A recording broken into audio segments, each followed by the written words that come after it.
Look, that makes it nice and genuine. It's not like, oh, we've discussed the questions or anything like that. Prachi, I have not met, just to clarify, I have not met you before. We're starting from here. Yes, okay. That's very right. Thank you very much for coming in. Yes, thank you for having me, and good to see you finally. Yes, it's nice to see you. And of course, it'll be an interesting conversation, as I can understand and I know. So, but where do we start? We start with us getting to know Prachi. A general, just a brief as much. If you want to go expand, no problem. As much as you want. Okay, so where do I start? Let me start where the legal career sort of starts, right? So I did my graduation from Delhi University, St. Stephen's. Then I did Campus Law Center. After that, I was at NYU for my LLM. And then I actually worked in New York as a lawyer for about 3 years. And then moved to San Francisco, worked there in the Valley for about 3 years. Well, somewhere in between, the shift to being a mediator happened. And then when I moved to India in 2010, I was already practicing as a mediator in US.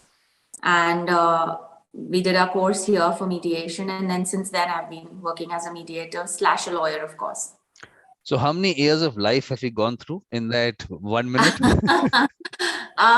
Say about 18, yeah. So look, we can't justify 18 years in 1 minute. So yeah. I think we'll take it slowly. We'll take it slowly. So basically, Stephen's being, people would not know, a very good college in Delhi, and getting into it, of course, is a tough thing. So how do you manage that? Some good stage. Grades, nothing. No, because that's something which, of course, look, as I understand, they have specific quotas for some people, and there are not too many seats available. Right. So it must be tough. So I'm just trying to say that, look, Prachi is one of those intelligent people who got into Stephen's. Let's look at it that way. Okay. Well, several hundreds with me. But yeah, it's a great college. So if anybody who's listening has the opportunity to go there, I actually surprisingly did drop out of medical school to pursue literature at Stephen's, because I felt that was more my calling. So that's something very few people know. But I did want to build towards a legal career. So I was not that keen on medicine at that point. That's interesting. So, but medicine was a choice when you were in school. That was an option. You were looking at that as an option. Yeah. Yes, I was a science student. But how are we combining the interest in the medical field and mediation and the legal profession? Are we doing some? You know, everybody who was born in the 80s had parents who told them become an engineer or a doctor. So everybody in my class took the exam. I just got lucky, got through the medical exam in a couple of places, though that was not my calling. So, you know, a lot of times you take exams just to know where you stand. Maybe, yeah.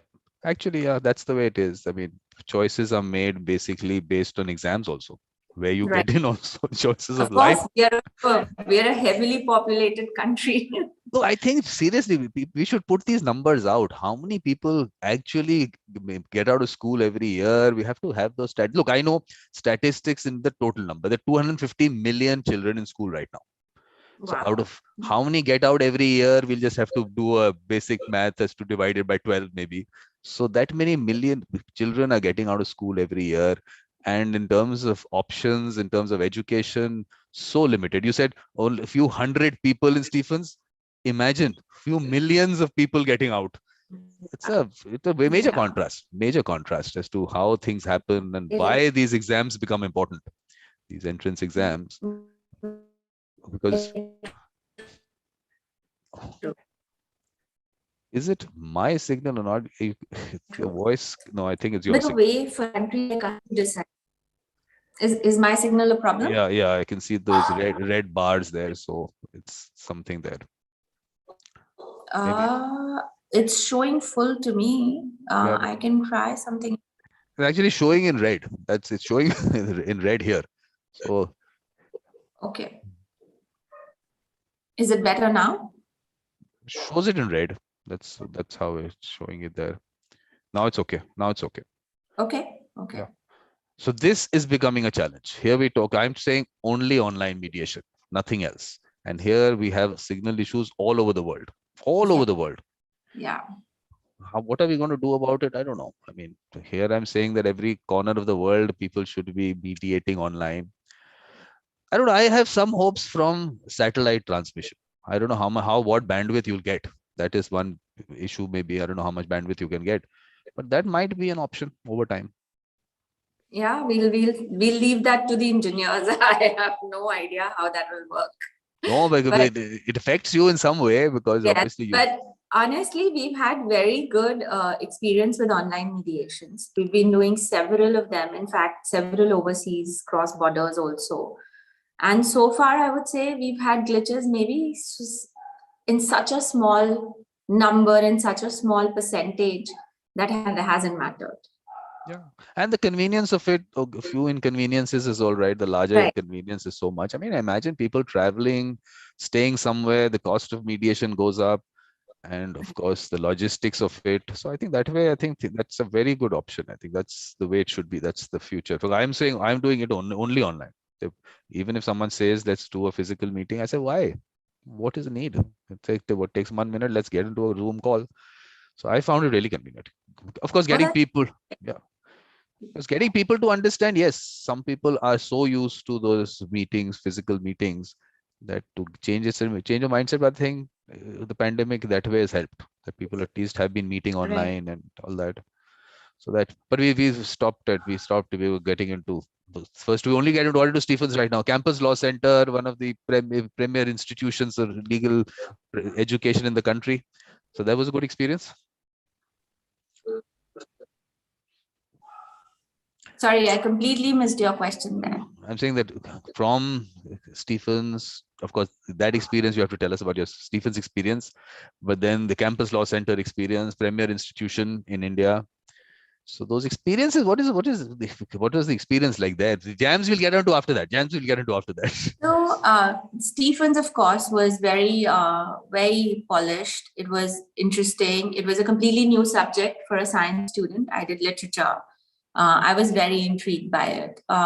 It made me read some amazing books, which honestly I wouldn't have picked up otherwise as a medical student or just as a law student.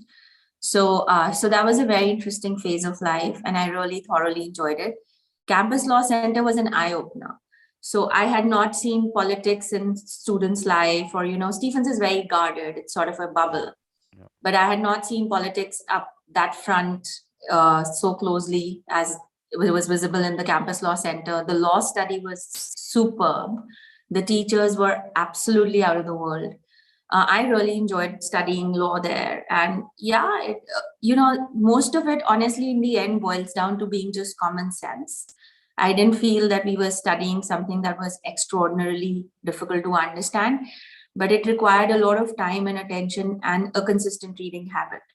So those were very good institutions to go through. Like you said, they're premier institutions in the country for their particular areas. And being a part of them was a privilege as well as a very humbling experience. But Prachi, what was campus life like? Campus life, I was a very introvert student, so I hardly can talk about campus life. It was great. I had a lot of fun. I had tons of friends who mostly I'm still in touch with. So campus life was great. The way the education system in campus works in India is very different from the way it works in US. So contrastingly, it was more laid back compared to the US. But at the same time, it was not less intensive. You still have to work part. Otherwise, you're somewhere in the averages. Mm-hmm. No, because things like college festivals and all, did you attend those? I attended the one in Stephens. I honestly don't know much about the other college festivals. I don't know if Campus Law Center has a festival. I am not sure. If it did, then I don't think I attended it. What about the other colleges around? Because there are lots of colleges around there. I went to 2 festivals at IIT. Those I recall very clearly because the rock bands were very good. But apart from that, I don't think I attended anything else. Okay, so quiz. What is the name of the IIT festival? Rendezvous. Yes. Okay, that's pass. That's points for you. Yeah.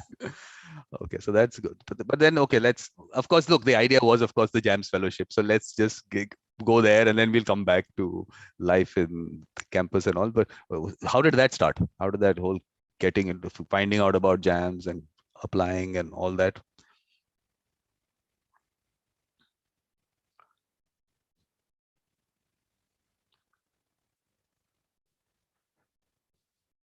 You don't hear me? Did you? Sorry about that. My signal is full, so I don't know how else to fix it. But because it goes into red, yellow, and right now it's yellow. So let me close some of the other apps that might be interfering. Maybe could be. Yeah. So let's try it now. Yeah.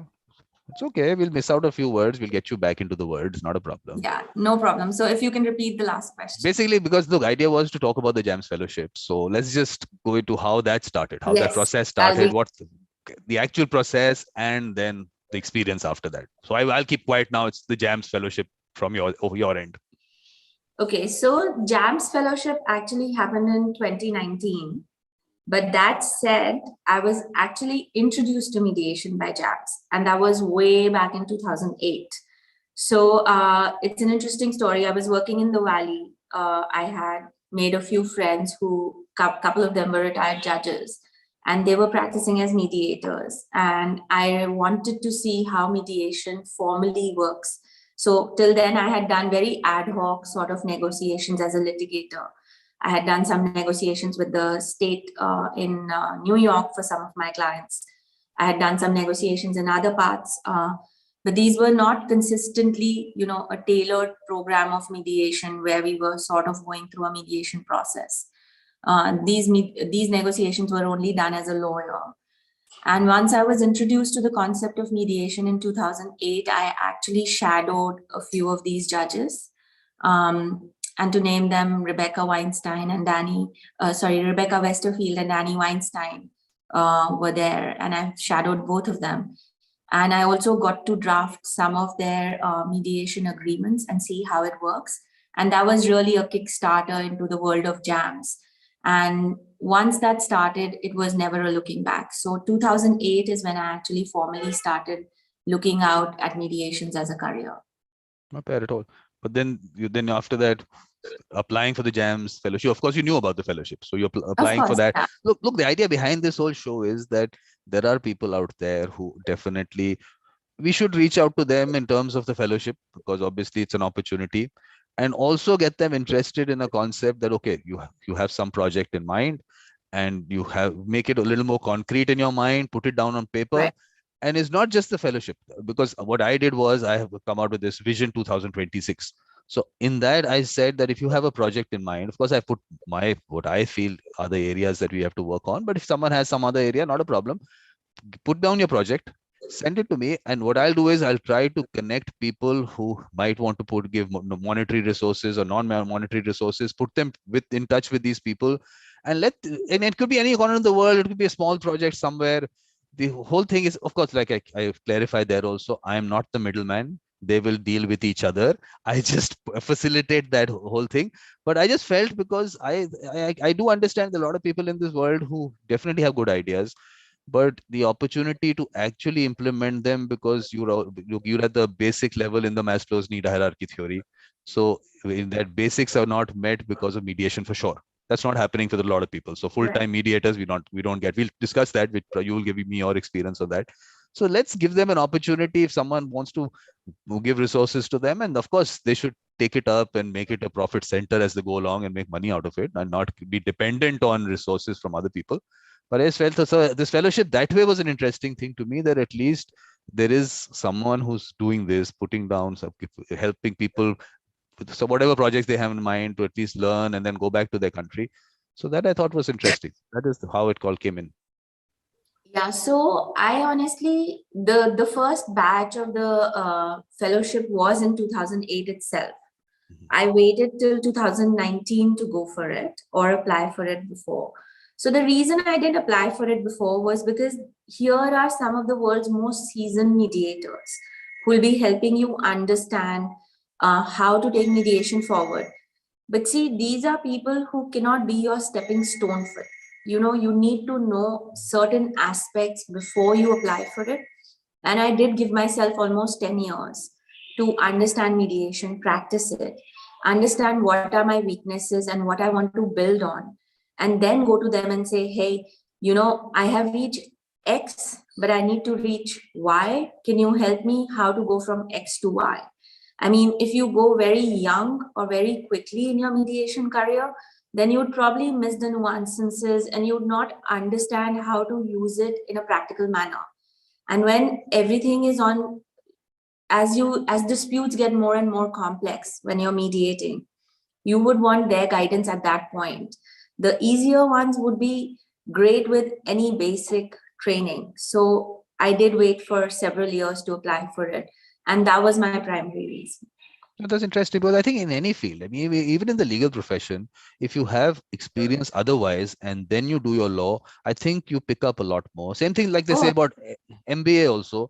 Get some work experience and then go and study it, because then you'll pick up, like you said, the nuances of things, because you at least experience things on whatever level. I think that's interesting. I think that is something that I haven't heard before on the Mediator Experience thing, but because a lot of them maybe went in when they had experience. So maybe that's why. Mostly they do look for experience on your application. They do look how much you worked as a mediator already and at what level you're per se.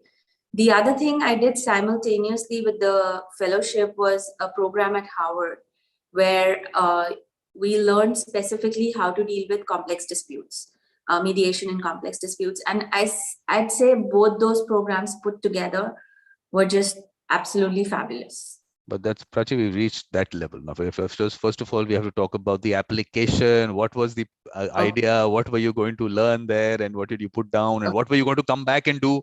That part of it. Right.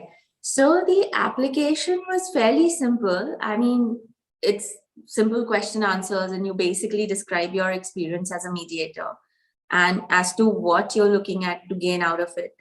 Like I said, I was primarily looking to gain two things. One, how to present myself as a seasoned mediator who had already done certain years of mediation, and how does it work in the market when you present yourself like that. And secondly, how to handle complex disputes. So those were my two key areas where I wanted to focus on when I was in the fellowship. And one very interesting thing about the fellowship is not only, it's not particularly a classroom teaching, right? Though they do take you through certain aspects and certain key factors. The main learning is when you're shadowing the more senior mediators. And that I thought was the best part about the fellowship. So you would get to shadow, and it depends on how busy you want your calendar to be or how easy you want your calendar to be. So they would help you tailor it. And I think I was able to do more than 30 shadows in the fellowship program. And it was fantastic because, you would understand how to break an impasse, which I think is the most important factor as a mediator when you're working between two parties. But then these were largely judges, or they were? Actually a mix. So JAMS has been a mix. But if you ask me how's the style of mediation of ex-judges versus the lawyers, it's very different. So lawyers are very... So judges are still viewed as if they are still on the seat. So their views are taken as decisions sometimes in the mediation process. However, with lawyers, it's always very like, I need to convince you, why you should be thinking in a particular manner, or why you should be looking at this as a more important question. So it becomes a lot more collaborative. But their clients, I mean, some people like it one particular way and some people like it the other particular way. I know, yeah. Yeah. Because yesterday we were discussing, there was Michael Lang and there was David Shimoni. Michael Lang is in the US and David Shimoni is in Israel. Right.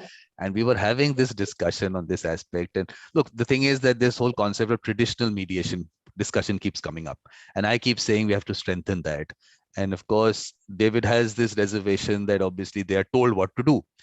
But on one end, I'm saying that, look, they have that wisdom in that traditional thing. Whoever, he was obviously saying the rabbi or the priest and those kind of people.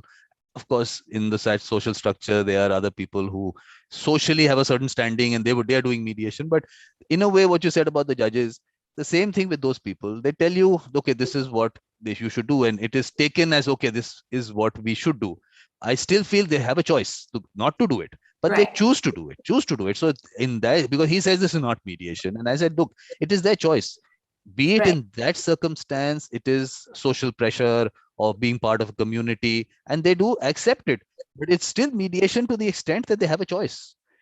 Yeah, but I haven't seen any judges, whoever I have mediated or shadowed with, imposing their decisions. I feel like people ask them these questions, because they have the experience. So they'd say, oh, so what do you think will happen in the court of law if I take this question? And at that point, they can only skirt the question for so long. And eventually, they have to give a slightly evaluative answer, telling them where they stand.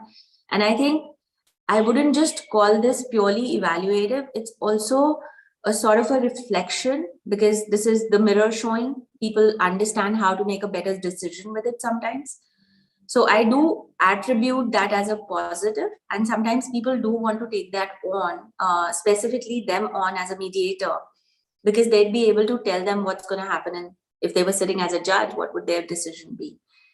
Yeah, but I So think, because I think how we have to look at least from Indian perspective also, there is that neutral evaluation and mediation combo pack which has to go. right.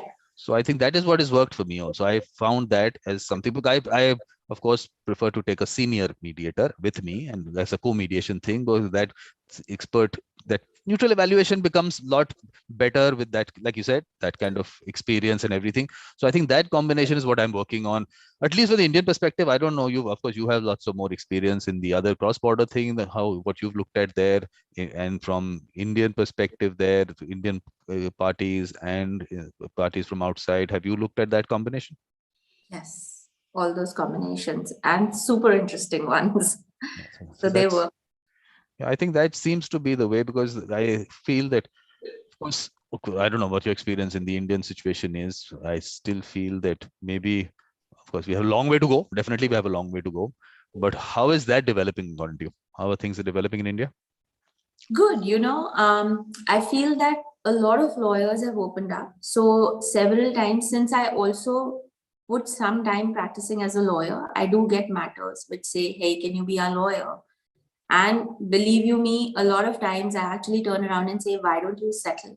I mean, you're going to spend 10 years in the court plus. So better to settle this matter. I can talk to the other lawyer. So, to my surprise, the agreeability of lawyers to settle the matters has gone up a lot in the last few years. And I see a steady increase in it. When I would be hesitant in the beginning to pick up the call and say to the other lawyer that, hey, would you be willing to consider a settlement? Because most of the times you'd either not hear back or you'd not get a response which is positive. But nowadays, I've noticed more often than not, it's a positive response. And we have settled several matters like that. And this has been specifically effective in the family or the disputes concerning property or children. And people do have that thought process now. Let's just settle and move on. But the way how I'm going about it is, I want to actually cut off that layer of the lawyers.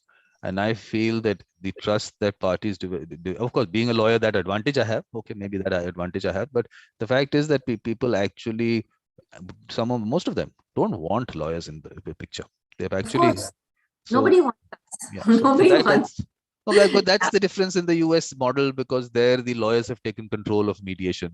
So I Right. don't want us to go that route, because then, first of all, that's a very limited route for us. There's so much other work for these people. How much work in any case can they do? And there's so much work in mediation which has to happen. So I think going that route, I think because that's a model which people keep talking about. And I did a symposium in August and September, and there were almost like almost 100 speakers from 40 plus countries. And every time, every session, at the end of session, I did put this down, that there you have to dig a little deeper in the US model also, see what's happening there, and don't take it as, okay, it's been there for 40-45 years, so let's pick up from there. I think we have to, maybe look, call it whatever model, because there was Shadia from Indonesia. She said, let's develop an Asian model. So whatever, it's going to be an Asian model, an African model, or an Indian model, whatever you want to call it. But at the end of the day, I think we have to look at it from a different perspective. So supposing so today I ask you what would be the Indian model for mediation, what would you say? Well, I'm hopeful that people trust in it enough to think of it as their first mechanism rather than thinking of a lawyer as a first mechanism. I do see the institutionalization of mediation institutes, and with that will come more trust and more effectiveness in terms of reaching the people. And then I think the word of mouth works. Honestly, it works. So if you have settled one matter, you will probably get several out of those. So I think it is a model which will develop on its own as we go along.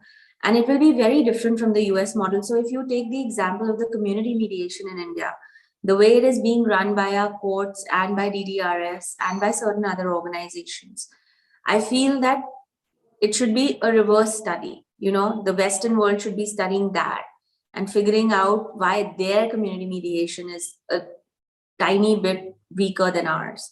So I feel that every country develops it the way they want to develop it. For example, I feel the peer mediation system has been extremely successful in some of the European countries, Lebanon, and some other places, in Egypt also. But I don't think we have reached that place as yet. But yes, we will eventually, right? But how it develops will be very tailored to our sensibilities and culture and all. So it's yet to be seen how it will develop. But yeah, I'm hopeful that it would be the first thought process. Of course, you picked up a lot of things, so I'll have to answer. I want to, of course, get into each of them. For me, when I talk about mediation, I am still saying that we have to look at it from the village perspective. I want to go down there. And according to me, we have the best law on mediation. And the whole legal profession in India says we'd have no law on mediation. So now it was very interesting there. So I have to explain that, look, there is today a definition of mediation in the Singapore Convention. Look at that definition. Does our conciliation fit into it? Yes, it fits into it. Then why do you keep saying there is no law on mediation? Why do you confuse the world? Then on top of that, do we need two words? Do we need mediation and conciliation? What do you think? Do we need two words? Not really, but you know, conciliation is more like you end up getting an award. So in mediation, it's sort of a mediated, collaborative process. So from that perspective, there is a difference in the technicality of it all. And today in India, if we have a mediation agreement, we also have to make it a conciliation award for it to be enforceable in most cases, right? Especially if it's a private mediation. So certain technicalities need to be ironed out. But I mean, let's see. I know the standing committee will do a great job on a mediation act. So let's see where that goes.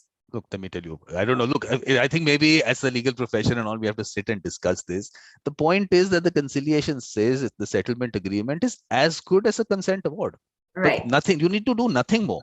That settlement agreement by itself is just that it went through that route of it's as good as a consent award, because finally you had to put down what are the grounds on which that enforcement can be refused by the court. So section 34 will apply to it. That's about it. Nothing more than that. Today, with the Singapore Convention and settlement agreement directly becoming a court decree, as good as a court decree, not a court decree, should not be that by itself has problems in terms of enforcement. But I'm just saying that route went through that only for that reason. But there is no difference according to me. This is just the settlement agreement. Yeah, I agree. I'll tell you why. So I agree. Yeah. But the problem, I think, comes when you have an internationally defined word which is taken in pretty much every country in a particular sense. So the reason for you to conform with that is only so that you can market yourself as a country, as an international hub for these things. See, when the arbitration movement was going around the world, India sort of missed the boat at that point to become a neutral jurisdiction where, you know, at which point Singapore and London and a few destinations cashed on it, and they became the neutral hub of the world. So I feel that if we conform to the international thought process on this, India can at least market itself, because we do have mediations in our system. If you go back to the Panchayati Raj, if you go back to our villages, we've always followed it, right? So who knows it better than us? It's like decolonizing at this point. So, but we have to do it in a fashion that tastes the international, that suits the international taste buds. Look, let me tell you. But first of all, look, that decolonization for me is a very important aspect. We definitely have to work on that. That part of it is something which, in terms of looking at the courts and lawyers being the only route to go for dispute resolution, has to go. But I'll tell you how we are going back to colonization. If you look at the mediation bill, that is colonization Yes. personified, nothing else. It Yes. is total colonization. So the mediation bill definitely has a lot of work which is still to be done. There have been very interesting webinars on it hosted by several institutes and people all over the country. And there are several aspects of it which are very far behind the current scenario. So it's a retrograde step, Prachi. Could not be worse. I'm telling you, look, you said become a hub for mediation. I am saying we were far ahead of our times. In 1996, we picked up conciliation because UNCITRAL was using the word conciliation. And the law is so good.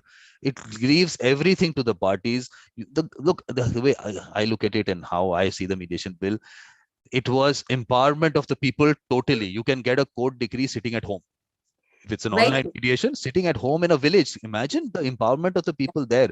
Never pushed, never explained, never came out in some Supreme Court judgment. Yeah, this is a damn good law, and they've enforced a settlement agreement under conciliation and said nothing more is required. Something like that, if it happened, that would have been damn good. But that did not happen. But empowerment total, nothing better than that. So we could have been a hub. There is nothing in terms of regulating where you do it, how you do it, who becomes a conciliator. And it went far ahead of its time. Even said if there are disputes involving more than one nationality, there should be a conciliator of another nationality. I mean, we looked so much far ahead.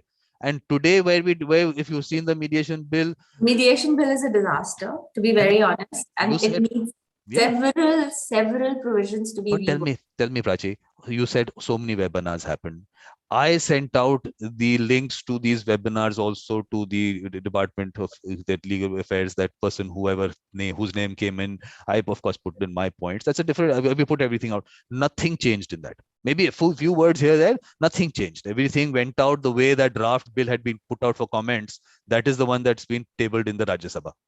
So if you look at it, it's like, I mean, look, we can break it up into various parts of it, but community mediation I specifically want to look at because I felt that was one area where there's so much that has to happen there.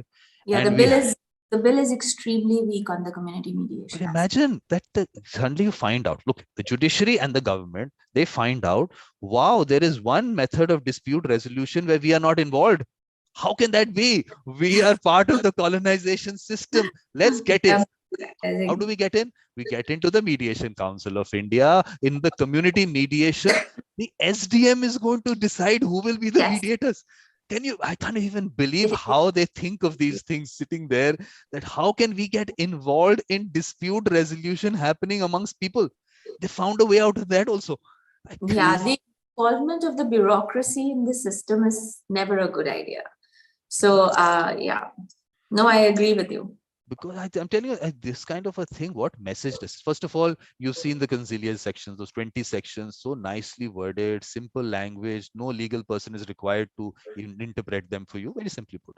Now you take out a whole bill, which of course, hopefully doesn't become an act. Supposing it becomes an act, a layman looks at that and says, oh, I need a lawyer to first understand what is happening here. So finally, you've got down to someone else wanting to interpret that for you. I think that, okay, that's a serious issue for me. I mean, I just felt I kept on telling the world in those 2 months on every session that we have the best law on mediation. And why I'm saying the 2 words, that's why I asked you about 2 words. Why it's important, I think people have not understood this.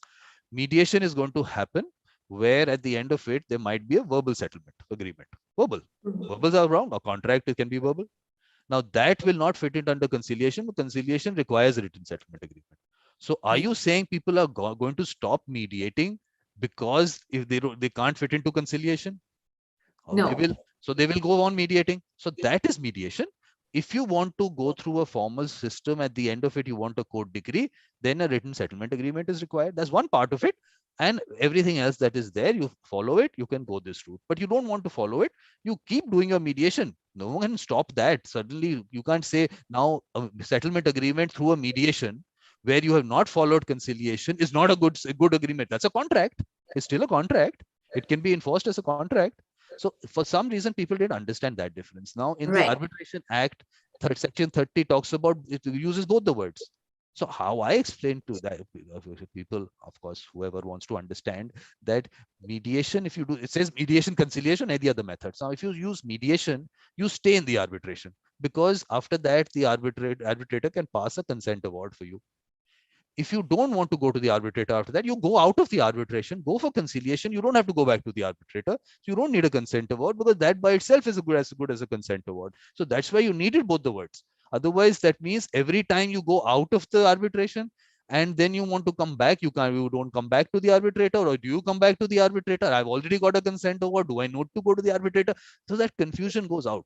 Same thing, according to me, of course, CPC, of course, for me, the court system and mediation is actually finished mediation, because when I hear the people from the court system talking about the experiences in the court system, very nice thing someone told me: if you give peanuts, you'll get monkeys. And I've really found that very apt. And that's the way the profession is going to go if that happens. So that part of it, I have CPC, I won't even talk about it, although both the words are used there and how they've been interpreted, whatever.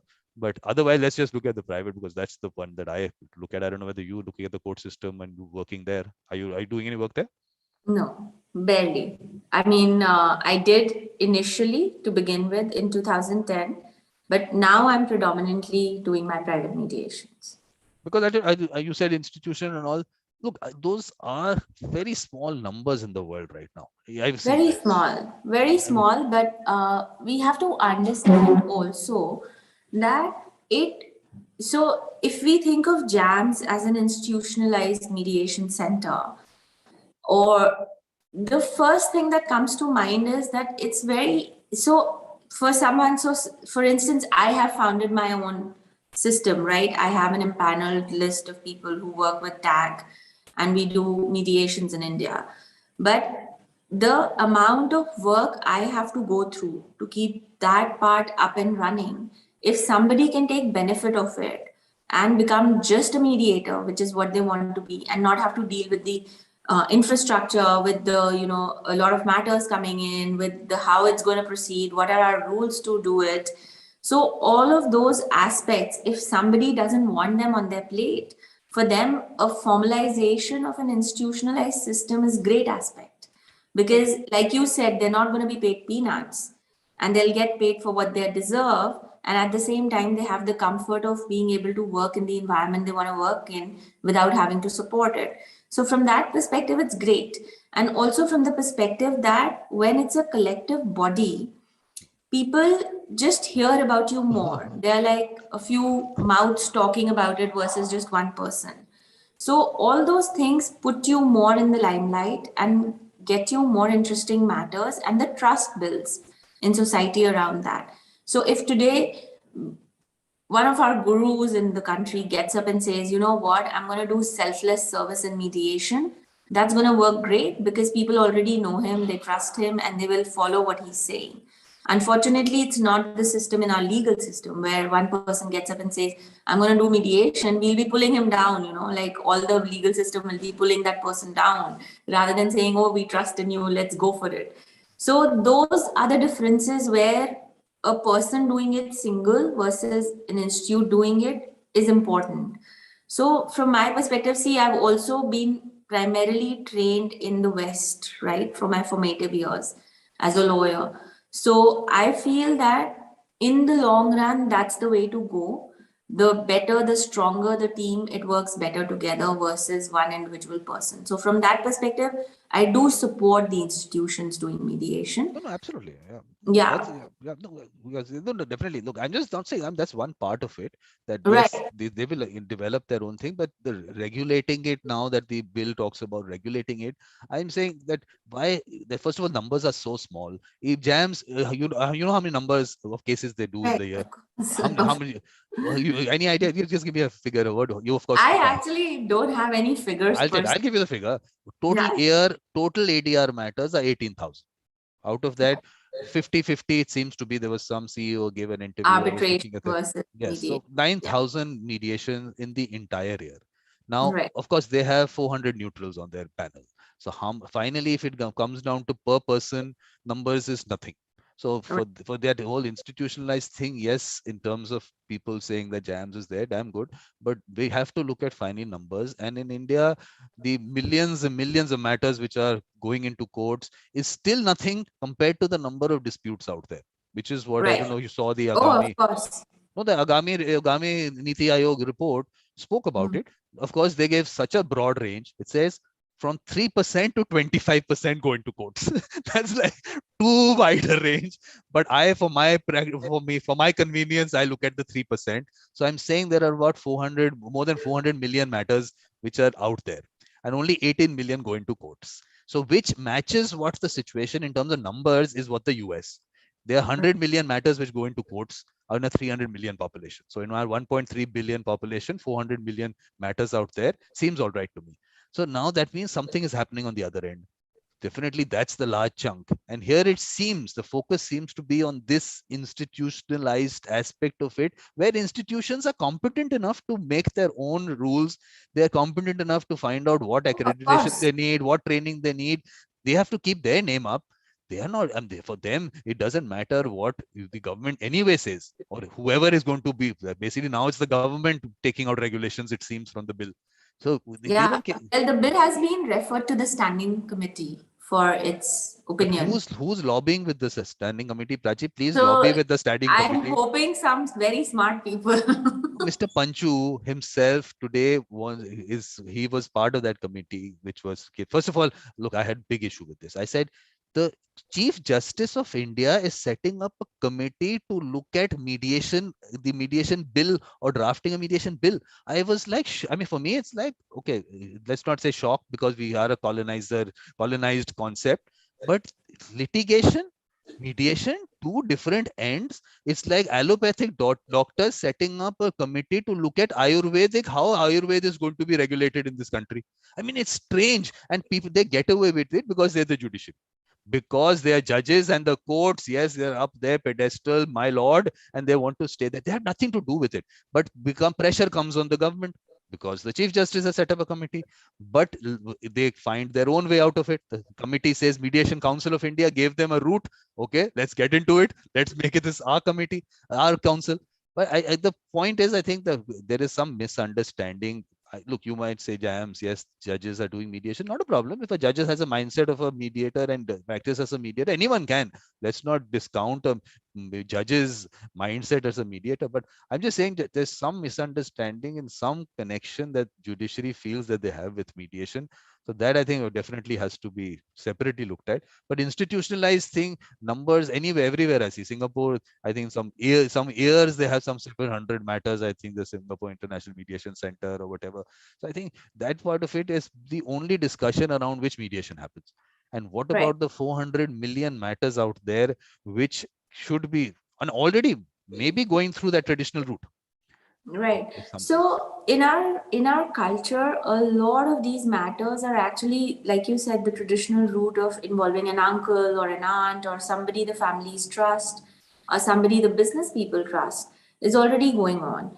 And several of these matters also come to us as lawyers, right? I'm sure in your experience too.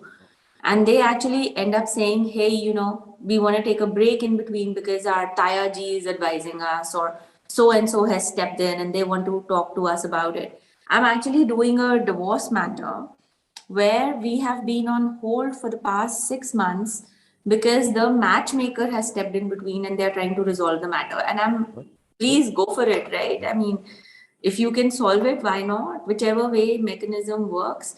And from the grassroots perspective, I think India is doing a fairly decent job. I wouldn't say in a systemized manner, but there are individuals out there who are really passionate about it. And they are doing a fantastic job reaching out to people on grassroots level. TAG by itself, our organization is doing a very big part of it. We're reaching out to several villages and helping people become mediators. We've already done 2 batches where people have been trained, and these are very nice people who want to fit in that role, right? And we have a sort of a criteria for them that they should be educated and they should have this much of a degree, and these people are able to make very, very small differences, things like where you and I will not be interested in a monetary manner. But these people are interested in a community manner, and they are willing to give their time and effort for it. And I'm very thankful for these community minded people from that aspect. Well, a smile came on my face when you said making a mediator. And here I've been going around saying you cannot make a mediator. Mediators are not made in 40-hour factory. No, but these are people who have the mindset. Yes, that's what I'm saying. They don't have Exactly, the exactly, formal training. exactly. So when they are approaching us for this training, they automatically have the mindset, right? They know they're gonna make 2,000-3,000 rupees from a matter, which is not really a substantial amount. And maybe some will cross 10,000, but you know, Yeah, I yeah, mean, perfectly all right. That's exactly that. What yeah, that route you're saying perfectly. That's a very good thing you're doing. yeah, I'm just saying that usage of that terminology because I have go on repeating this. Because why I say so, the person with the mediator mindset doesn't need training. Training means that you are actually putting a person through something that they don't know anything about, and let's train them. It's like how to. yeah, no. That's No, not possible at what I all. started using, look, earlier I used to say, what are you talking about? Training, no training. But now I started using skill development. So they have the Skill skill. So development. let's the skill development. So what I did was I made this lecture series that the best in the world, the lectures, because look, these people are never going to be exposed to lectures, first of all. Of course, you're doing your work that you're doing it, but that's, of course, in the numbers that we have, that's going to be still small. So let's put it all out on YouTube and let these people benefit from getting the training from the best, because otherwise who's giving the training I have a problem with. Who's Are you accredited in whatever, and who's going to accredit you as a trainer? Who decides whether your understanding of mediation is a very different person to person kind of thing. We've still kind of not maybe understood it, which we are discussing. I'm discussing in various shows that I do about how spirituality plays a role, heart, soul, and spirituality, all those things. Where does all that fit into any training? I mean, we don't even look at those. Again, we picked up some model from a society where these aspects might not be part of the mediation process. It's a very structured thing. Come, deal done, get out kind of maybe thing. But in our country, still, I think the heart still plays a role. Spirituality still plays a role in the way we go about our lives. So those are things which need to be put out, that this is not that kind of a profession. And I am saying that what I'm trying to do, that the people, and like you, a very, very good thing that you're doing, like hitting the village. What I'm trying to do is at the village level, already the people who are trusted and already doing it, let's tell them that this can be a profession. A lot of them definitely might not need it as a profession because a lot of them have that social standing, and that is why the people go to them. But whoever wants to make it, then let's use that and try to create a platform where, of course, for me it's online. It has to be an online system. So create a platform which, of course, people like Sama and all are creating platforms, and they're actually got so many people on it, and the case managers and everything. So that's a large activity which is happening there. But something where those people can come in, because the user experience has to be very good. Right. Because one bad user experience, you said one matter gets settled, people will talk about it. We don't have too many positive things going around, but one negative is going to maybe the multiplier will be much more there, because a lot of people are waiting for those negatives. They're Right. actually waiting for those. They don't want to push mediation. A lot of people, there are vested interest, definitely, because obviously there is a mismatch in the way, like you said, I said the court system, mismatch in the understanding. How do you value a mediator? Everything is going to be, where do you get, so where is the price list? There is a price list in the court system. Okay, mediator gets, I don't know, look, I don't know, Jawad was telling me in the Madras High Court, it is 7,000 rupees for an entire mediation. Doesn't matter how many sessions take place. Imagine a guy like Jawad with that kind of experience. You give 7,000 rupees for the entire mediation, and the senior counsel on the other side might be charging what, maybe $10,000. Here you get $100. The mismatch is so much. Why are we getting away with, people are getting away with this discrimination and not be able to understand? In the court system, how can you say a lawyer will charge $10,000, but here we will control the price? Which other industry, forget which industry today in our liberalization can you do that? So I think maybe because we don't have enough full-time mediators to actually get together, go on the streets with our placards and our black bands and stand there and stop the system. Maybe we need to do that. Maybe we have to mobilize. But whom do I mobilize? All of these people who are mediators are part of the court system. They're all litigators who are also doing mediation. So how do I tell them that you fight against the judiciary and stand out there and say, stop them, close the mediation centers, or everyone can charge only the same. So a lawyer can only charge 7,000 rupees for a matter. No problem. Lawyer charges the same, mediator gets the same, charges the same, no problem. But to have that mismatch, why this discrimination? I don't understand. I don't know. You might give me more idea of how your understanding of this mismatch is. No, it's pretty much the same as yours. But I'm hopeful that when you're selling a new commodity and hoping people will buy it, you subprice it. And then once it picks up, I hope the market at some point understands that the amount of work is more equal, if not more. Exactly. Yeah. So that's something that comes with a gradual roll forward, because literally I've also seen the price increase from 2010 when I came to now. So yeah, that the disconnect between the reality and the pricing for is very, very wide.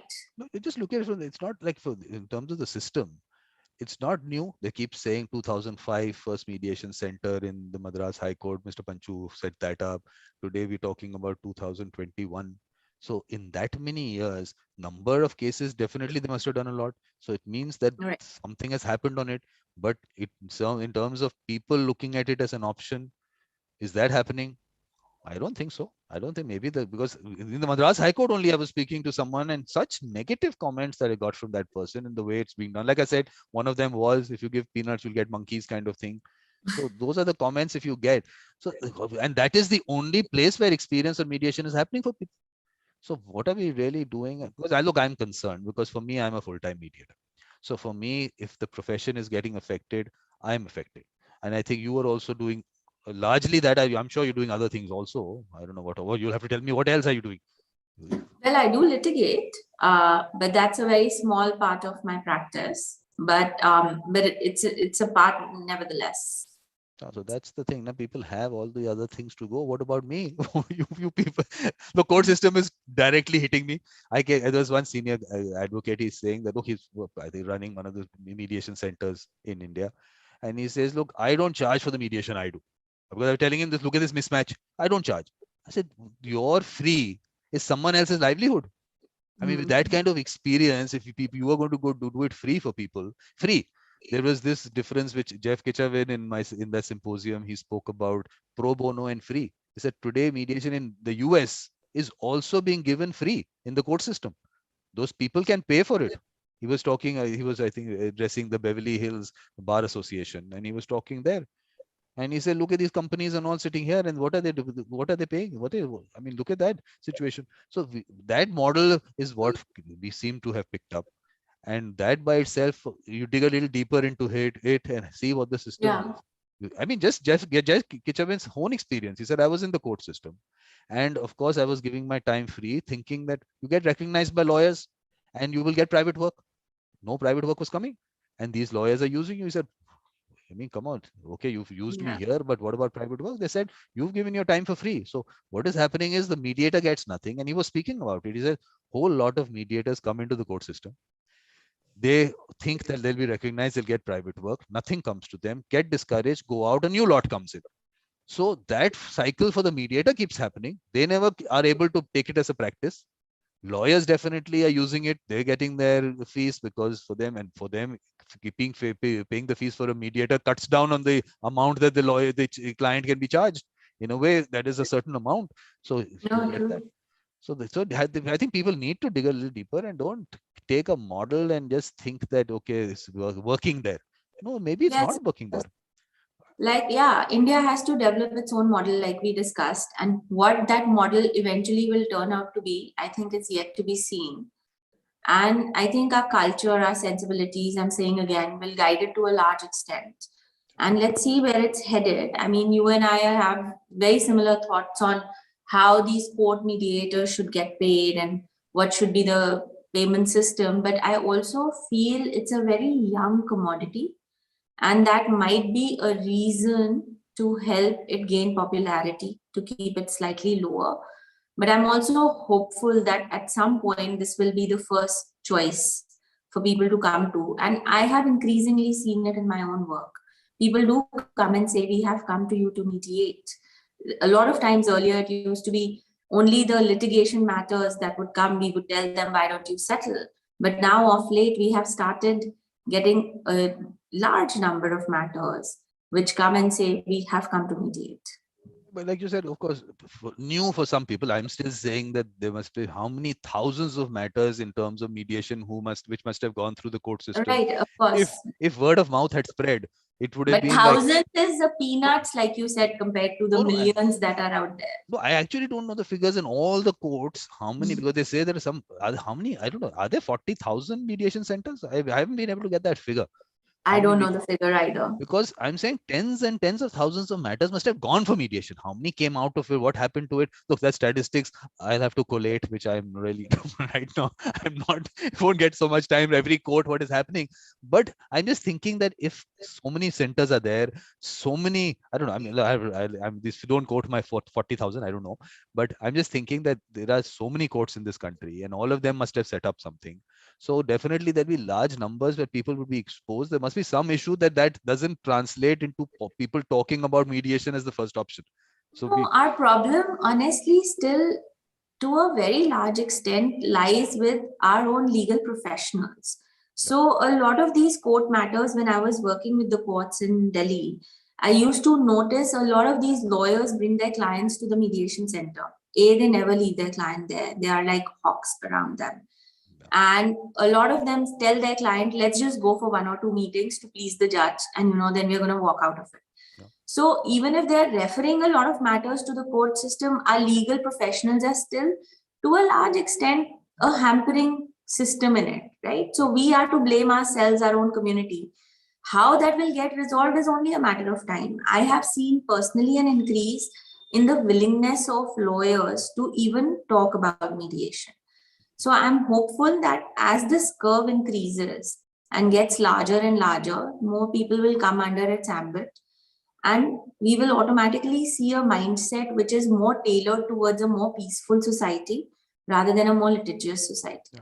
Look, the way I've gone about it is, according to me, like I said, there is that combination pack. So, of course, taking Mr. Panchu as a co-mediator helps in that. And of course, fees is not a problem. Okay, people are willing to pay fees. The fees is not an issue. But I started off by saying, okay, you can pay me what you want. There is no commitment. So, like you said, it's a new commodity. So I'm doing my best to push the commodity whatever way I can. So at least people say, okay, we'll try it out. Not a problem, because first level, okay, there's no commitment, but they're fair. At the end of the process, they're fair because they get benefit from it. And they realize the benefit because of the litigation part of it. Everyone knows the calculation.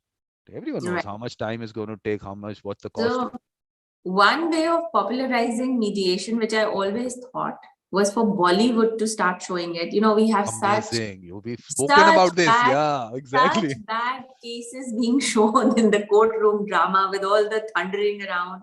Yeah. So if they can show mediation in similar matters, I think we should educate our Bollywood also to show mediated matters. This is serious what you said, because you discussed this, that actually the way Hollywood influences the world. I keep saying, from the black and white movie era, the way alcohol has been promoted in movies, it becomes like it is part of thing. Okay, you walk into a house, a beer will be thrown at you. You're sitting in a law firm in a matter, and whiskey is being poured out of this crystal whatever jar, whatever it is. Very, very typical, it's influenced the world. If no social thing should happen without champagne being opened. So if they can influence alcohol in this wide way, you're absolutely right. We have to talk to them. And on the other end, I've been thinking about it, but okay, whatever will happen one day is that let's get some actor who is known for being fair and who not someone who people would look at and say, okay, if this person is saying something, they trust the person, like they say about elders, the wisdom and everything. Let's pick up some of them, these actors, let them talk about it. Let's look at sports people. Of course, the ones who are known to be fair. Let's look at it let them talk about it. So let's make clips with these people. But the thing is, look, I give my time as much as I can. I'm not going to give any more resources. I'm not going to start making videos on that. So I said, keep telling people, okay, you send a gift. And if I do get something, I will definitely use it for these clips, one animation to go out to children or in the schools. in through story with animals. I have that story in my mind. So there is lots that way has to be done, which is what I'm surprised that 25 years of having conciliation with us, nothing seems to have been discussed on how you can actually use it. So I think, of course, now today, I mean, with the new act to even educate people will become even more. But so, okay, maybe or the other private mediation without the institutions definitely not regulated, so that people can decide whom they want. So I think it'll be easy. Yes, But absolutely. but That is very but important. registering the settlement agreement, one person sitting in a village to tell him you're going to register a settlement agreement, how many will require enforcement after it? But Mm. now to tell the person to go, he'll have to find a lawyer to do it. Who's going to go registration? They think that anyone walks into a registrar's office, and that too, where is the registrar's office? I mean, I don't know why people don't think we are 60% rural. Think from the guy in the village. How are you? What kind of onus are you putting on that? Although I think there is the part which says right now up till they don't make regulations, I think that registration is not required, and even registration will not affect enforcement. There was something like that. But I don't even look at the bill because I had two discussions on the bill. There was one discussion with Chitra and Jawad, and the other was a workshop. There was no discussion on the bill. My only discussion was we have this law available to us. What is the problem with it? And you have a UNCITRAL model law. Why are we not looking at that? Let's just look at that. Nothing else was required beyond that. So No, even yeah, on certain aspects, yes, I agree. why give sanctity or to that bill by even discussing it? For me, it is, I think, I mean, okay, you useless piece of paper might sound too much to talk about it that way. But according to me, it's just let's put a bill together by people who don't understand the larger picture. There is, I mean, okay, we've already discussed that. So I won't even go into this. So let's some nicer things. Okay, nicer things about the jams experience. What were the good things that happened with So, you? good things. Well, for me, it was almost like going back home. So it was very, very nice. I reconnected with several friends and several colleagues. Um, the overall vibe in the office is very professional as well as very relaxed. So I think that's one credit that I have to give Jams to be able to help the client feel that, which I hope to imitate in our system when somebody comes in, that in between the break, you'd stand up and have a meal with your clients, and both parties will actually be okay to talk to each other. I think that sort of maturity in dealing in a dispute resolution is something that is very, very refreshing. So those aspects I really enjoyed about working there. And of course, learning from the experience of some of the best in the field was incredible. And then those relationships with what about your cohort? What about all those people? Are they you connected with them? Yes, of course, all of them. And it's great. Please tell me about them. Tell me about Katarzyna, because Katarzyna was on the show. She's been Yes, super mediator. She believes in the mindfulness and mediation working together. She's from Poland. She's done some very, very successful programs there with the government and the state and the education involved in it. And high respect for her work. And she's a super fun person outside work. So I really like her. It was very nice working with her. because she's been on my show in Conversations, The Beautiful Mind. She's been Mediator Experiences she's done, and she's also done that symposium. Also, she was a speaker there. So I Okay. really like her thoughts. I mean, she has very nice thoughts Very about things. clear thoughts. Yeah, she's fantastic. So what about the others? Ask me in specific. Look, if I think I have the list in front of me, so I'll go each one by one. Zishan Ali. Zishan is awesome. He's a very seasoned litigator from Pakistan. He's literally the perfect person for mediation. We've also actually cross worked since I've come back. We have discussed several matters where he has helped some of my juniors do some aspects of law internationally, and he's been super person to work with. Because I think I don't know because these people slowly I have to get everyone in because look, Adi has already been there. And again, Adi's been on all three. He's been on In Conversation, The Beautiful Mind, and the symposium and the Mediator Experience. But okay, you tell me about him before I talk about him. Adi is a fabulous guy, far ahead of his time in his mind. And his thoughts are perfectly tailored on how the future is going to work. And he actually knows how to work towards it. I really like that. Very systematic. Everything about him was statistics, numbers, and he really does his homework before stepping into anything. And I really appreciated that aspect. And again, super fun to hang out with and talk to. Very nice guy. On the institutional part of it, of course, he's looking at it from that perspective to Of set course, that up. that's what he does. But, his thoughts are not wrong from the country perspective that he's in. And I think he's doing fairly great amount of work. And he connected for the symposium. He connected connected me to a person called Christian Chatterjee, I think his full name is. Christian is from Romania, but he went to Crete in Greece, and he did research on the traditional method of mediation. I will still call it mediation, where they have these, of course, they're saying these are blood feuds kind of thing that actually lead to those kind of situations, and how these people do it, and the whole community gets involved, and all those aspects of it. So he did research on that, and I think other places also he's doing that. So I found that to be one area which a lot of work has to happen, that researching what is happening in the traditional system. Definitely. Right. That part of it, lots of that. Then Nuha. Great. Super mediator. Like super mediator. I don't know how else to describe it because everything's perfect. So I have to get everyone on the show. You should. Yeah. They would know a lot more about how they went, because see, all these people you are mentioning, they didn't have a sort of a prior exposure to jams, right? They came in and they did. So I think they'd be the right people to tell your audience how it works when you're walking in as a stranger into a new system, and what benefits did they get out of it. For me, as somebody who walked into jams as a fellow, I had also lived in that city for several years. I had practiced there as a lawyer, both litigation and corporate. And I had also done mediations previously in that area. So for me to walk in was a little bit of a different experience. But nonetheless, it was a fabulous experience. I'm very thankful that I did decide to apply, and they did decide to choose me for it.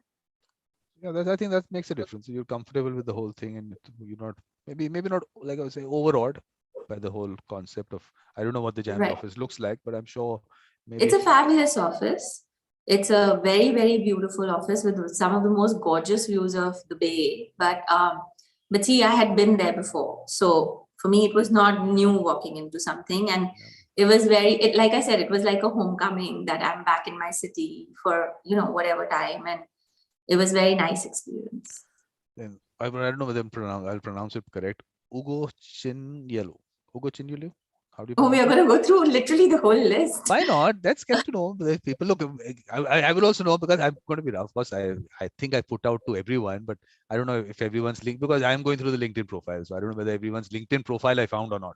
So that I don't know. So, but So let's do two more. Ugo is great. Ugo has, she's done a PhD also. So she's a fabulous mediator, and she had all the right aspects for being very empathetic. I mean, one aspect, the one way to know whether a person is a good mediator or not, for me, is to see their empathy level in life.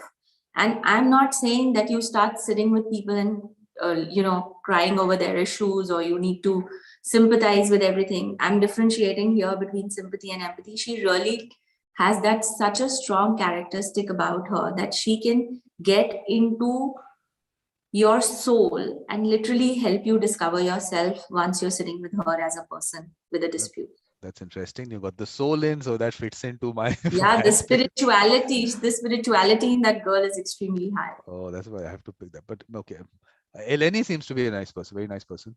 Eleni is fabulous. We've also co-worked a little bit after that, and she's extremely smart, very dedicated to her work. And I had always seen her trying to go that extra mile for everything that needs to be done. And that is a very important characteristic in somebody who volunteers. Throughout the JAMS fellowship, she had this deep-seated, desire to volunteer for things, which is very rare in people. and which is very nice. When you volunteer for something, the person who's asking for your help really is very humbled by that experience itself. So she really does come forward and help you with stuff. She seems to be a very nice person that way. Yeah. Yeah, and because Jody and Pranjal would be I mean, I have to fix up with them. They'll be coming in at some stage, because I think now this will happen in January onward. This whole thing that has started, Mediator Experiences, now is going to be only the JAMS fellows up till I don't have all of them. So that I think will happen. But Danny Weinstein, I've called him on that show, Evolution of a Mediator. So he comes in on 15th January. oh, wonderful. I'll definitely sign into that. Both Jody and Pranjal are extraordinary people. Jody and I have closely worked together since the program, and she's an unbelievable, not just a mediator, but a trainer as well. So she has done some sessions with me as a trainer as well, and her understanding of every subject she speaks on is beyond extraordinary.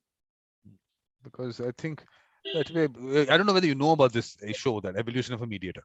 That was the I saw some of your uploads and read about it, but I haven't seen any episodes on it. Okay, so Evolution of a Mediator, the whole concept started from this aspect about making mediators. People think they can make mediators. I said mediators go through so much to be what they are.